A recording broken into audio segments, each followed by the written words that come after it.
truly my pleasure to introduce Shawn O'Connor.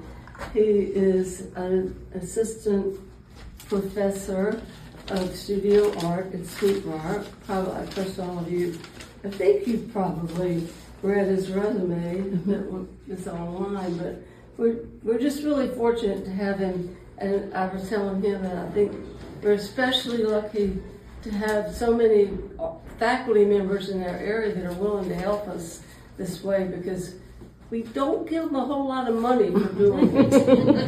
And so it really is a gift to us that you can share your time with us. Shawn grew up in rural Maine, and I told him I was going to tell this story because I wanted to learn about him. And he lived in a house that was completely heated by a wood stove. And he and his siblings had the responsibility of getting the wood for the stove. And he said that's a reason, I think he said, that he actually found it quite pleasurable to put wood in the stove, and his specialty is wood-fired ceramics. So there's a connection. He had a BFA from Southern Maine. University of Southern Maine. University of Southern Maine, thank you. And an MFA from Syracuse University, and that's in ceramics. While he was at Syracuse, he designed and built and published an article about a specialized kiln that there's some wonderful pictures of it. If you Google his name, you can see what he did. But he told me he's just built one at Briar too, a slightly different style. Yeah, there's actually a group of community members there right now firing. Cool. So is that a longer firing process than other? The kiln that we have on campus is about 32 cubic feet. In fact, if you can put that into sort of relationship, about 3 people can get inside it. Wow. My students love to do that, take a picture of it.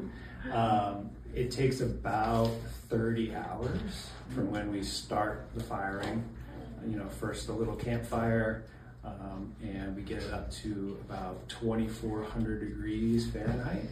And we maintain that temperature for 4 to 6 hours to make sure all the glazes melt and all the ceramic in there cure properly. And then we wait a whole week for it to cool down before we unload. Wow. That's a very long process. Yeah. Well, what is that called? That's good. What is the type of kiln? It's a wood firing. Okay. So we're using wood as fuel to heat up the clay to turn it into ceramic material and melt the glaze. The kiln that I built at Briar is called a catenary arch. Okay. Because of the shape of the arch. Yeah, if you went to my website, you could find pictures of it. Cool. Yeah.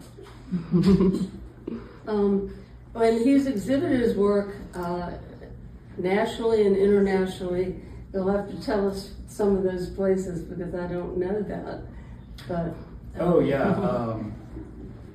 I've exhibited work all over the country here in the United States. I've exhibited work in China. I actually spent a semester teaching in China through the University of West Virginia as a guest professor. They have a semester abroad there. I've exhibited work in England, all over the place. That's something. Well, thank you so much again. I'm gonna just start by saying that Shawn has chosen to talk about, everybody knows there's 6 awards that have money prizes, but he wants to talk also about 3 pieces that he considers some honorable mentions. Honorable mentions. Just a few pieces to talk about. Yeah. So he's going to start with those, and I'm going to try to help by bringing them in and just put them here for everybody to see as he. It was a real pleasure and honor to be asked to jury this, the best of show here at the Lynchburg Art Club. And I want to thank Casey Forehand and Doni Guggenheimer and Holly Frazier for the invitation to do this. And I haven't met Holly. She's Nice to meet you. And a special thanks to Mary Pascal for meeting here Thursday so I could spend some time looking at all the work. So a juror, it's always very difficult to make selections, especially in an exhibition without sort of a predetermined theme, right? This is open call, lots of different mediums. So as a result, I had to choose work based on my own criteria, my own aesthetics. I wanted to choose work, let's see, I want to select a range of work, and I want to choose work that embodied many of my different aesthetics that I have when I think about looking at work. You know, and sort of represent the multiple mediums that are represented here in this exhibition. I look for work that paid attention to detail when handling material. I look for work that was trying to tell a compelling story. My primary criteria included technical mastery, emotional impact, originality, and how effective the work communicated its concepts to the viewer. To the artists selected, congratulations. There was something about your work that caught my eye in those categories.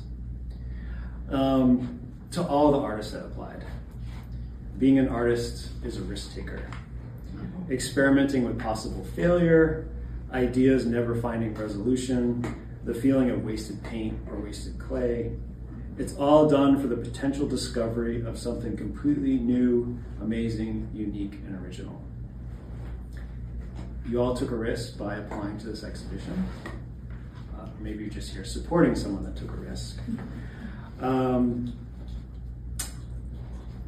You worked hard to refine your artistic ability in order to produce work that is reflective of yourself, a reflection of your current skill, and which is often deeply personal.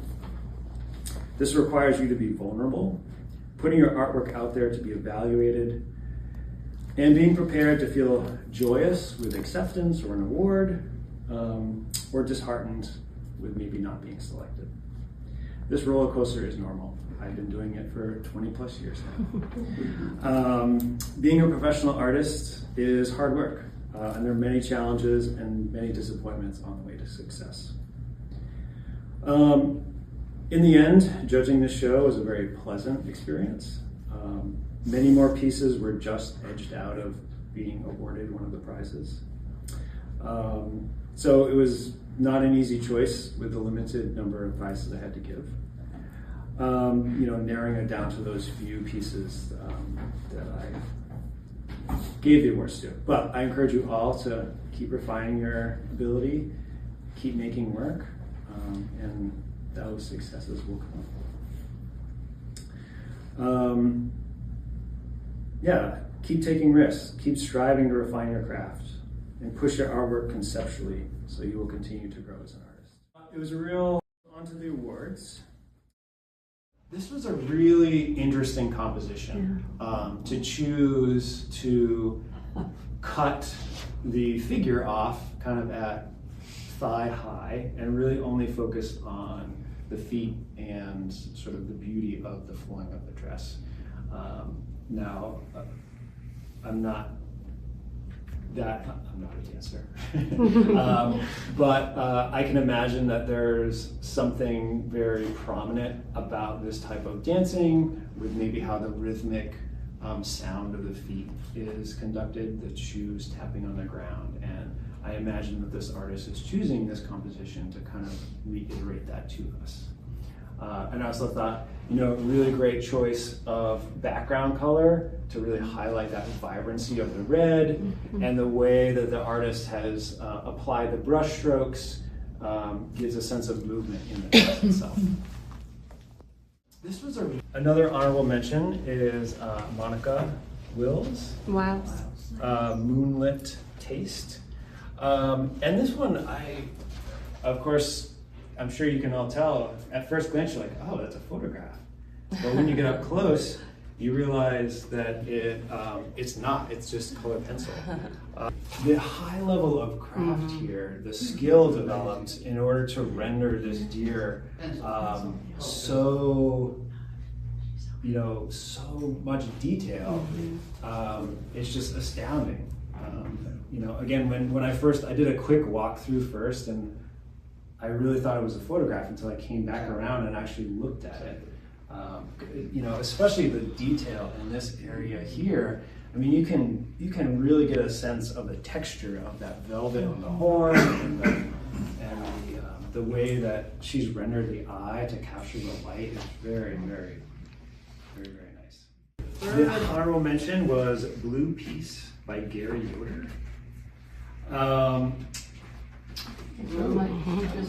And with this one, I just was really struck by the intensity and saturation of color in this piece. Yeah, and what it does, it really creates sort of immeasurable depth. So the longer you look at it, there's, it's almost like those old magic eyes, right? Where you kind of like, where does it start and where does it begin? Subtle reference to Picasso, Cubism. So I like the, maybe intentional, maybe unintentional art history reference there, which is really nice. But again, what was really striking to me in this is just the intensity of the color and choosing to have it as a glossy surface versus a matte surface really, underscores, it gives it a vibration, but also underscores that real depth in there that you perceive.